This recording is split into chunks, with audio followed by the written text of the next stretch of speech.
first want to start off by thanking the Tulsa Police Department and their attention to this case.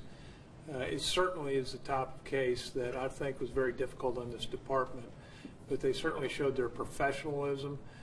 They knew what it would be like to be prosecuting one of their own. Very grateful to Chief Jordan and Dave Walker and the homicide unit.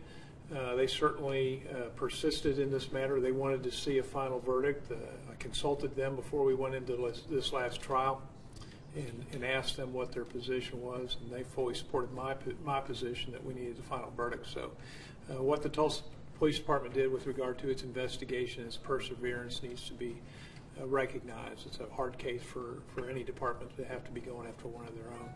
I do kind of want to echo some statements here with regard to the people who are affected by this. Jeremy Lake obviously is not going to breathe another breath on this planet. His life was deprived of him by the actions of Mr. Kepler, and his family is going to have to live with the rest of their lives never being able to enjoy what that young man was capable of doing. Heard a lot of good stories about Jeremy and how he helped out the homeless down in the community that most people would have discarded. Jeremy was one of those people that, if you really heard his story, had a lot of compassion, and he clearly was focused on helping out his fellow man. In addition to that, I have some compassion and feelings for the Kepler family.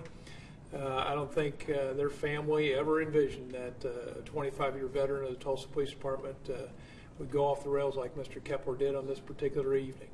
He certainly had a background that would reflect that for the majority of his career he was an honorable police officer, but in the end it was his choice and all his actions to head out to that location in those evening hours on August 5th of 2014 that forever changed the trajectory of his life, the trajectory of his family's life, and certainly of Mr. Lake's life. So